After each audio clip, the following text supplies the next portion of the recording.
There are moments when silence becomes betrayal, and today I refuse to be silent. My brothers, my sisters, my comrades in the struggle, my mothers who carry water and revolution on your backs, my fathers who bend the earth with your calloused hands, my youth, whose hearts beat like drums for a freedom still unborn. I stand before you not to offer comfort. I stand before you to awaken the fire that history buried in our blood.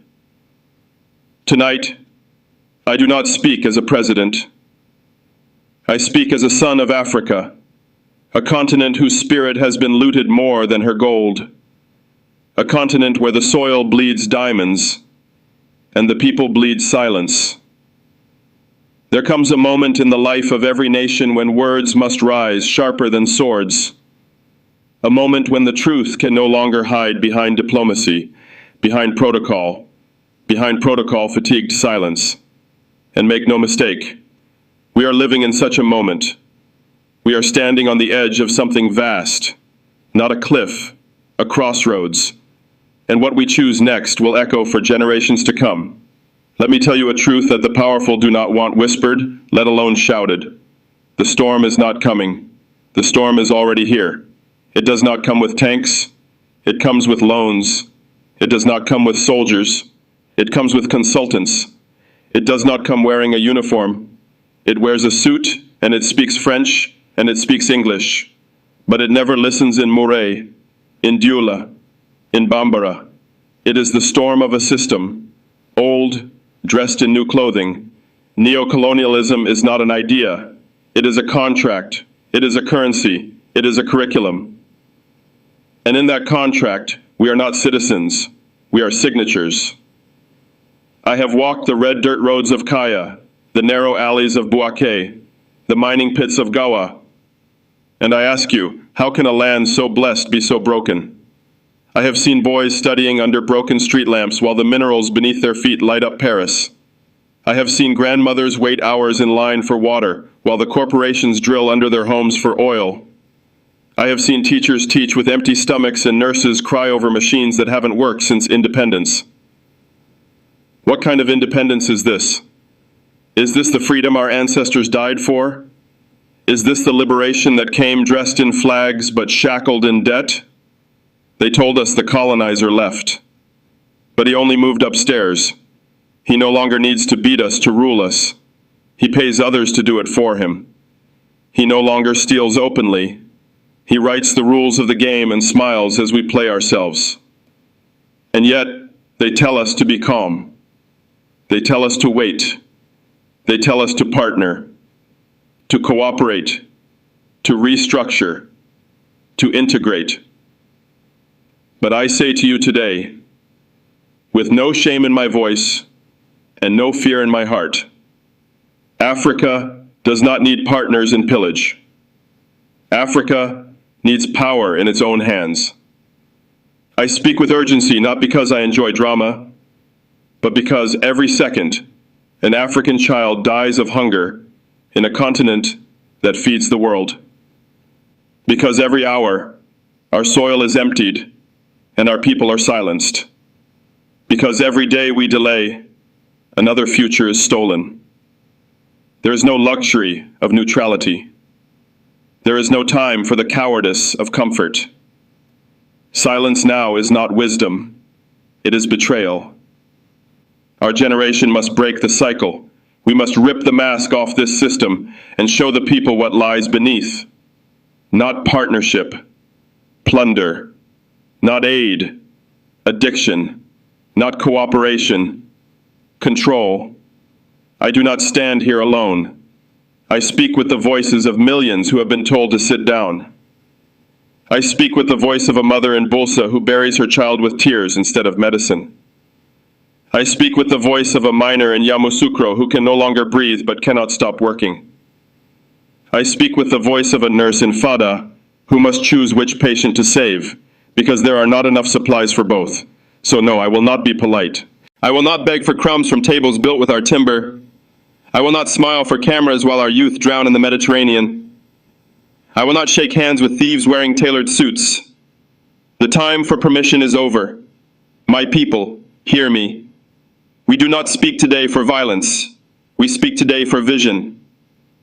A vision where no African child goes to bed hungry in a land of plenty. A vision where sovereignty is not a slogan, but a lived truth. A vision where our languages are not mocked, but taught. Where our cultures are not commodities, but compasses. But this vision will not come by wishing. It will not come by waiting. It will not come from Paris. It will not come from Washington. It will not come from Beijing. It must come from here, from Ouagadougou, from Abidjan, from Dakar, from Bamako, from Kinshasa, from the hearts of the people who know what chains feel like. This, my brothers and sisters, is not the beginning of a speech. It is the beginning of a reckoning. The fire that has long been smoldering in our bellies is rising now, and it will no longer wait for permission to burn. It is the fire of justice, the fire of memory, the fire of a people who have finally remembered who they are. And I say this to every African still bowing to foreign gods. The storm is here, but so are we. And we are not afraid. They send us contracts wrapped in poisoned arrows. Let us stop pretending we are confused. Let us speak plainly for once, as free men and women, because the time for riddles is over. We know what this is about. It is not about terrorism. It is not about democracy. It is not about stability. It is not even about elections. It is about power. It is about control. It is about whether Africa will stand tall or continue to kneel. This is not a speech about Côte d'Ivoire. It is not even a speech about Burkina Faso. This is a speech about empire. An empire does not need borders. Empire lives in systems. Let me ask you this.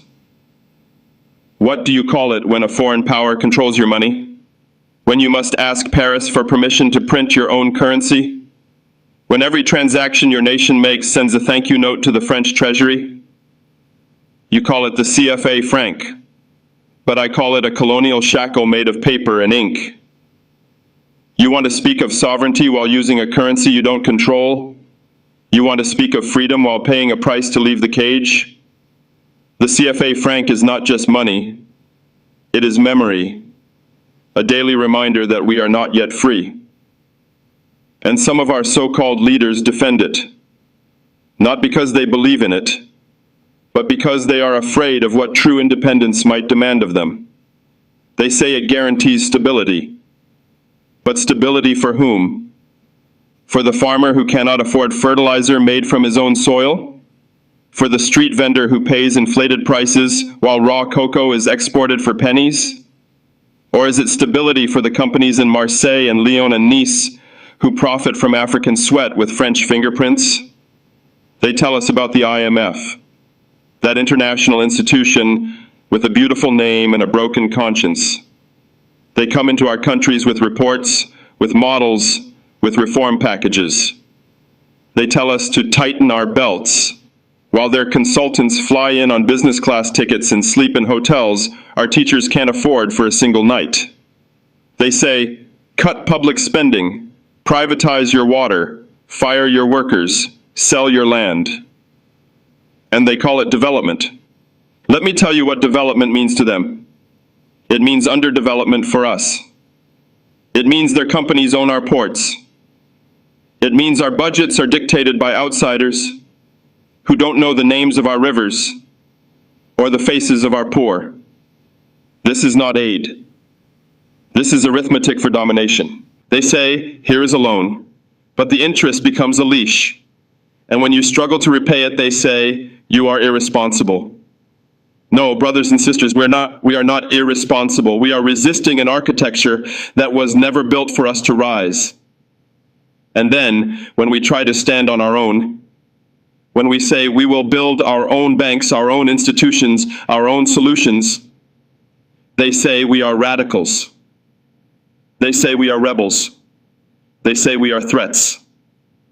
Yes, I am a threat. I am a threat to dependency. I am a threat to poverty disguised as partnership. I am a threat to the system that smiles as it steals. And while they drain our economies, they bring their armies. Their soldiers land not to protect us, but to protect pipelines, embassies, and their own illusion of control. They say they are here to help us fight terrorism, yet the more they come, the more terror spreads. Have you not noticed? The more foreign bases rise on African soil, the more our schools crumble. The more foreign troops walk our streets, the more fear we live in. The more foreign missions are launched, the more of our own sovereignty is extinguished. This is not security. It is surveillance. It is submission. And still, they lecture us. Still, they wag their fingers. Still, they dare to tell us how to govern ourselves. I ask you, did they ask us when they drew our borders? Did they consult us when they named our countries? Did they seek our vote when they wrote the rules of the global economy? No. But now, when we say, we will govern ourselves, they panic. Now, when we say, let Africa decide for Africa, they tremble, because they know the truth.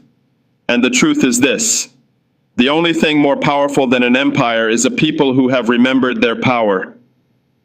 And we, the people of Africa, are remembering. We are remembering that sovereignty is not just the absence of tanks. It is the presence of dignity.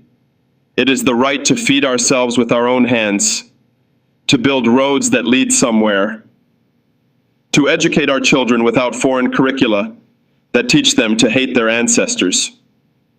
Sovereignty is not just waving a flag. It is knowing that your economy, your energy, your destiny belong to you. So let us not be confused. This fight is not against a single government. This fight is not against Côte d'Ivoire. This fight is not against France or the United States or any nation. This fight is against a system that feeds on our silence, a system that needs Africa to remain weak, divided, and distracted, so it can remain rich, comfortable, and in control. They say we are poor, but we are not poor. We are being plundered. They say we are unstable, but we are not unstable. We are under siege. They say we need help, but we do not need help. We need liberation. So to every African leader who still signs deals that sell out the future, to every official who smiles while negotiating chains, to every economist who quotes colonial textbooks and calls it strategy, I say this: history is watching you. And to the people, the youth in the streets, the women in the markets, the elders who remember the freedom songs of Lumumba and Sankara, I say this: we know what this is about, and now we will act like it. They say cooperation, we say control. They say aid, we say dependency. They say partnership, we say chains. My people, if we forget, they win. If we remember, we rise. And so, let me speak plainly again, so that no one can say they did not hear, and no one can pretend they did not understand. They say cooperation, we say control. They call it bilateral agreement. We call it unilateral theft. They say it is mutual. But who writes the terms? Who sets the deadlines? Who earns the profit? Who bears the cost? They say aid. We say dependency. They come with checks and cameras, but leave with silence and sovereignty. They tell us, we are helping you. But they own the ports, the factories, the data, the decisions. Aid that leaves you weaker is not aid, it is anesthesia. They say partnership. We say chains. They want our resources, but not our voices.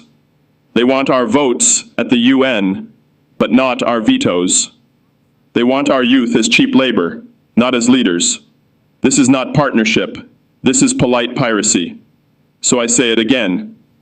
And this time, let it echo in every capital and every village. They say cooperation. We say control. They say aid.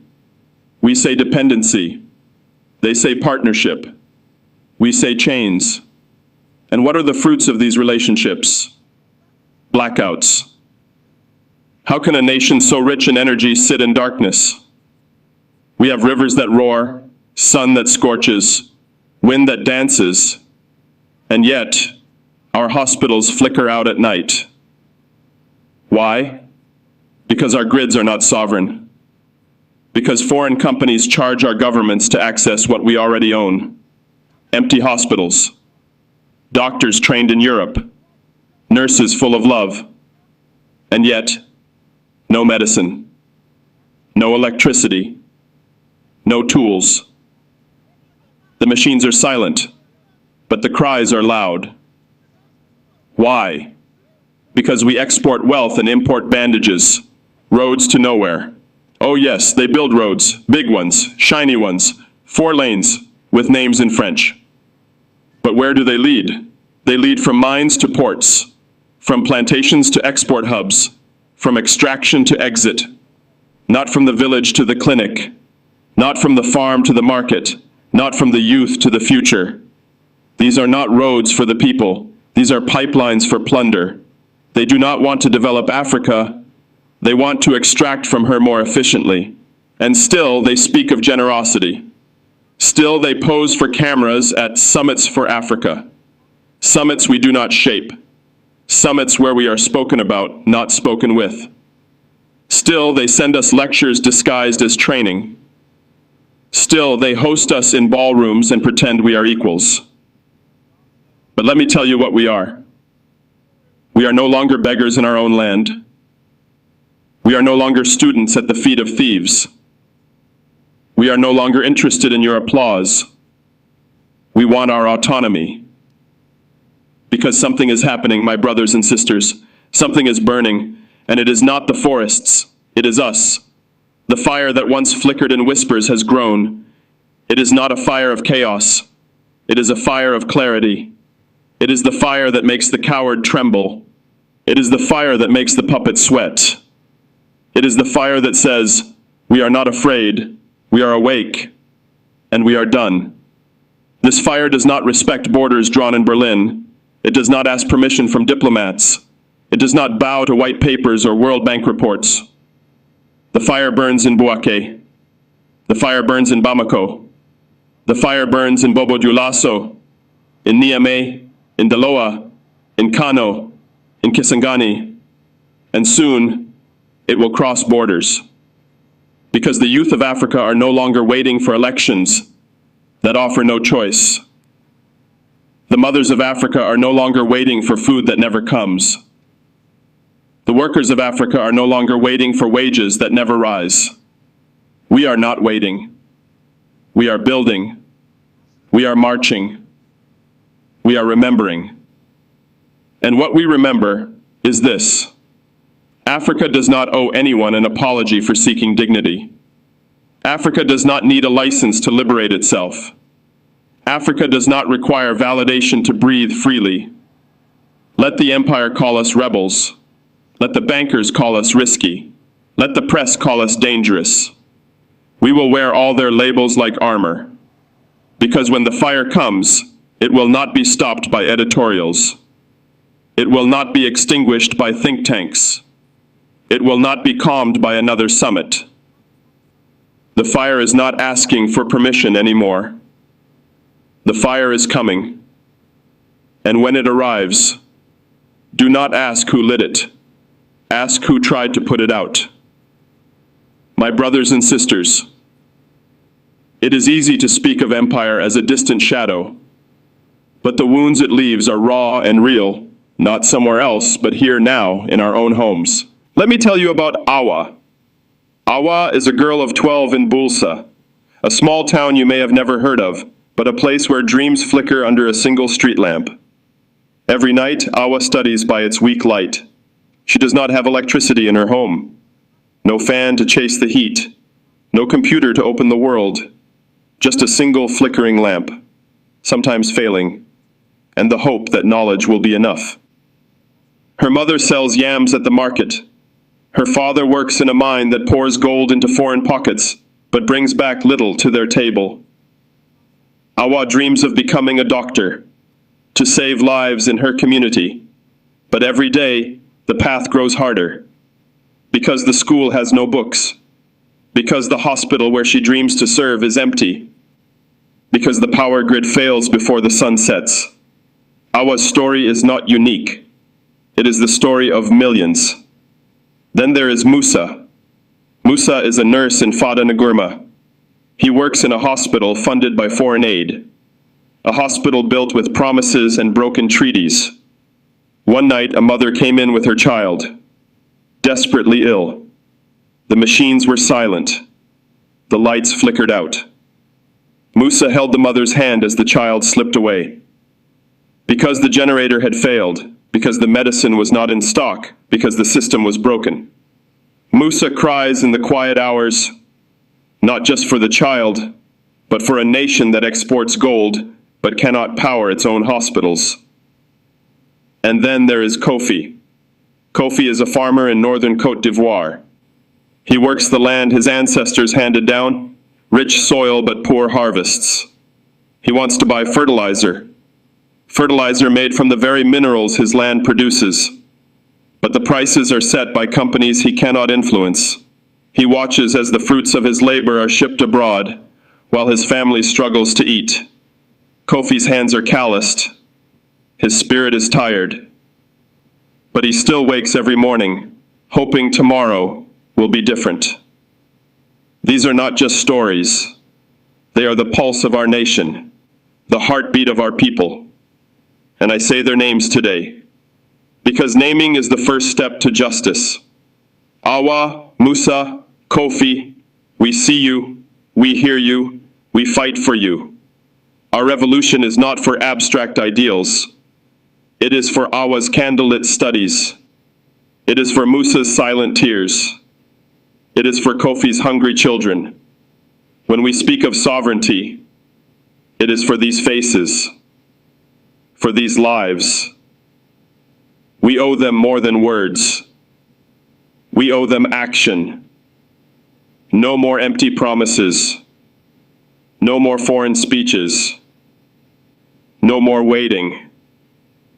We must build a nation where Awa's lamp shines bright without flicker, where Musa's hospital never loses power, where Kofi's land feeds not only his family but the world, on his own terms. This is our duty. This is our call. Because to forget their names is to betray their souls. My brothers and sisters, my fellow Africans, sons and daughters of a continent, scarred but unbroken, hear me well. This moment calls for clarity, for courage, for truth, spoken in thunder, not whispers.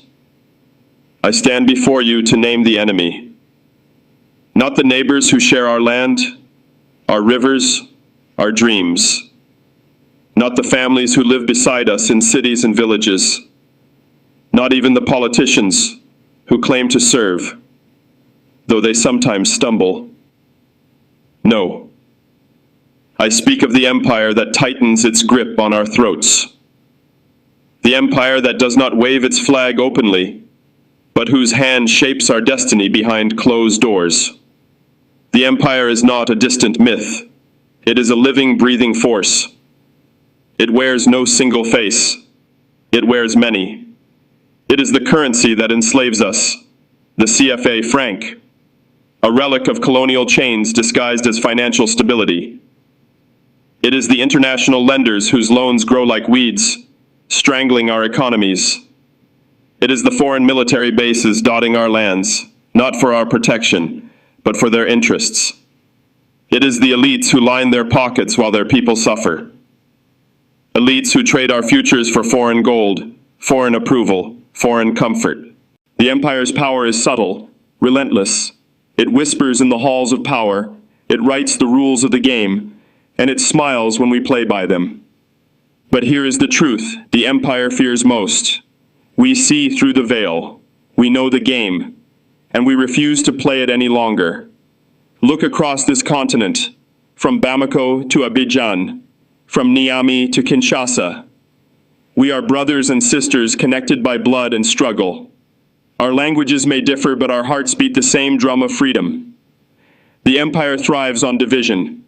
It foments distrust between tribes and nations. It turns neighbor against neighbor. It sows discord to keep us weak. But we say, no more. We are the youth of Africa, young, restless, brilliant, and awake. We are the women of Africa, the backbone of our communities, the bearers of life, the leaders of change. We are the workers, the farmers, the teachers, the soldiers, all united by one vision, a free Africa. From the dusty streets of Ouagadougou, where Sankara once spoke of revolution, to the bustling markets of Dakar, where dreams are traded alongside goods, from the cocoa farms of Abengourou, where the fruits of our labor nourish the world, to the universities of Lagos, where minds sharpen like blades. Our voices rise as one. We are Africa. We are one. We are unstoppable. Let the empire listen carefully. You may hold the money. You may hold the guns. You may control the airwaves. But you do not control our spirit. You do not control our history. You do not control our future. We are the heirs of Sankara's fire, burning bright with revolutionary zeal. We are the children of Nkrumah's vision, dreaming of a united continent. We are the descendants of Lumumba's courage, refusing to bow to oppression. We are the storm on the horizon, the fire in the night, the voice that will not be silenced. The lines are clear, the battle is joined. This is not only a fight for land or resources. This is a fight for our souls, for our dignity, for our right to exist on our own terms. To the empire, I say this: you may try to buy our loyalty. You may try to silence our voices. You may try to divide us with lies and fear. But you will fail, because we are the people. And the people, when united, are unstoppable. Our power is not in weapons alone. It is in our unity, our knowledge, our resilience. We will rise. We will build. We will reclaim what was stolen. And no empire, no matter how vast or cunning, can stop a people who have awakened to their own power. My brothers and sisters, my fellow Africans, now that we have named the enemy, now that we have drawn the lines in the sand, it is time to rise. I speak to you, the youth of Africa. You who are not the future, but the present. You who do not wait on others to lead, but who stand now, ready to take your place. You are the heartbeat of this continent, the pulse of change, the spark that can ignite the fire. Do not let anyone tell you that you are powerless. Do not listen to those who say you are too young, too inexperienced, too distracted. You are the ones who hold the key. You who walk the dusty roads and crowded cities. You who dream with eyes wide open under the African sun. You who have tasted both hope and hardship. You must rise. Rise to build new institutions that serve our people, institutions that are not puppets, but guardians.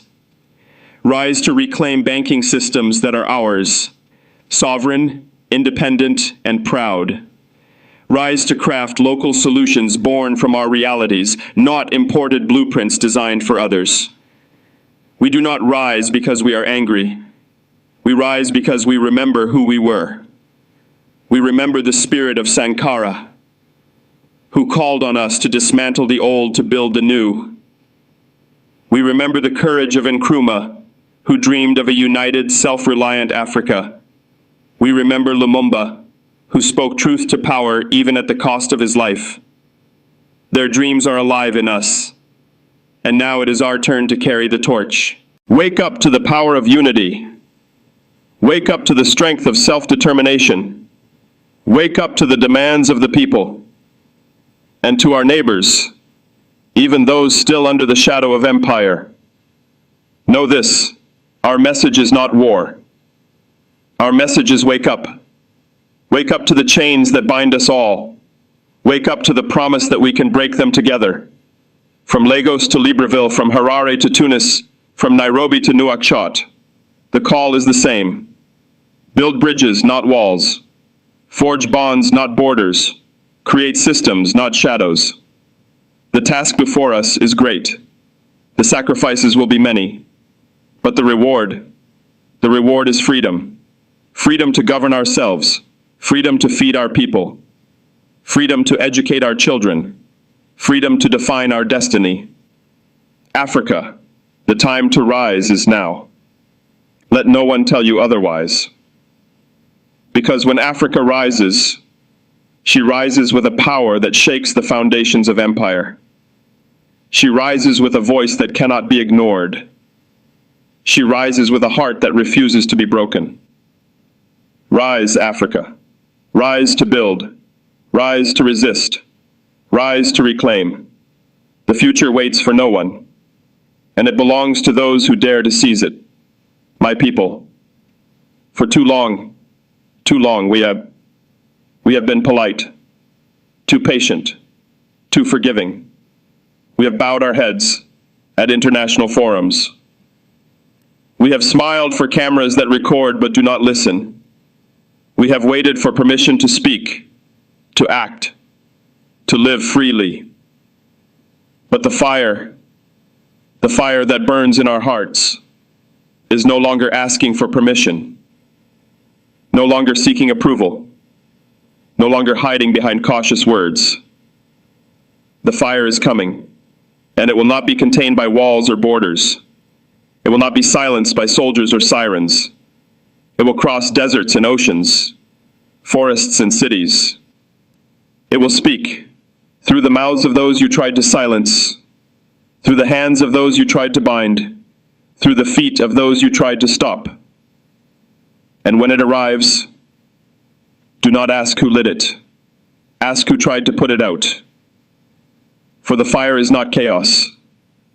It is justice. It is memory. It is the spirit of a continent rising. This fire is fueled by the dreams of our ancestors, by the courage of our youth, by the hope of our mothers. It will burn away the lies. It will burn away the chains. It will burn away the shadows. And from those ashes, a new Africa will rise, an Africa that owns her destiny, an Africa that governs herself, an Africa that builds for her people, not for foreign profit. Let the empire tremble. Let the oppressors beware, because the fire is not a flicker anymore. It is a blaze. It is a revolution, and it is unstoppable. My brothers and sisters, my fellow Africans, as the fire blazes and the storm rages, remember this: Africa will rise, but not with the sword alone, not with violence or vengeance.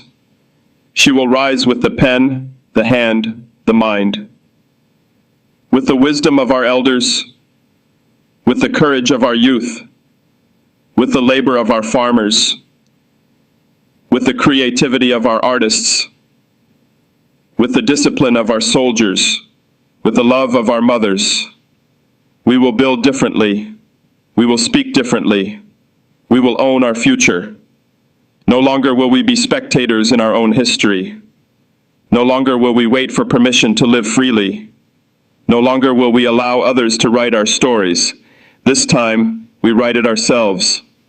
To the mothers who cradle tomorrow in their arms, to the workers who break their backs to feed us all, to the farmers who sweat in the sun to nourish the world, to the teachers who shape minds and hearts, to the soldiers who defend the dreams of the people, I say this to you: we rise together, together in struggle, together in hope, together in dignity, because the future is not given. It is taken, it is made, it is chosen, and today we choose it. Africa, the world is watching, and this time we write history with our own hands.